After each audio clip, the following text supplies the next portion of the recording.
పిల్లలు స్కూల్ అయితే తెరిచారు కదండీ! ఇంక వాళ్ళనైతే పంపించేసి నేను ఇంక వాళ్ళెళ్ళాక ఇల్లంతా శుభ్రం చేసుకొని పూజ అయితే చేసుకున్నా అనమాట.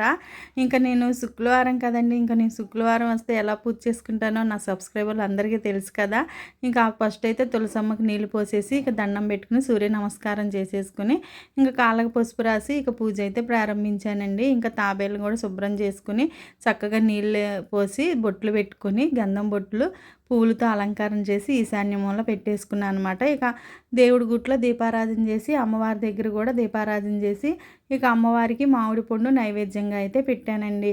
అమ్మకి ఇవాళ శుక్రవారం కదా! ఇవాళ మల్లెపూలు అయితే తీసుకురాలేదనమాట. అందుకే ఎర్రని గులాబీలతో అష్టోత్తరం చేసుకుని పూజ అయితే చేశానండి. ఎర్ర గులాబీ పూల్లో కూడా అమ్మ చాలా బాగుంది కదా! ఇక ధూపం వేసేసుకుని ఇవాళ పూజ అయితే ఇలా పూర్తి చేశాననమాట. ఇక కాకపోతే జామున చేయాల్సిన పూజని కొంచెం లేట్‌గా చేసుకున్నాననమాట. కానీ ఎప్పుడైనా సరే పూజ చేయడం మాత్రం కంపల్సరీ.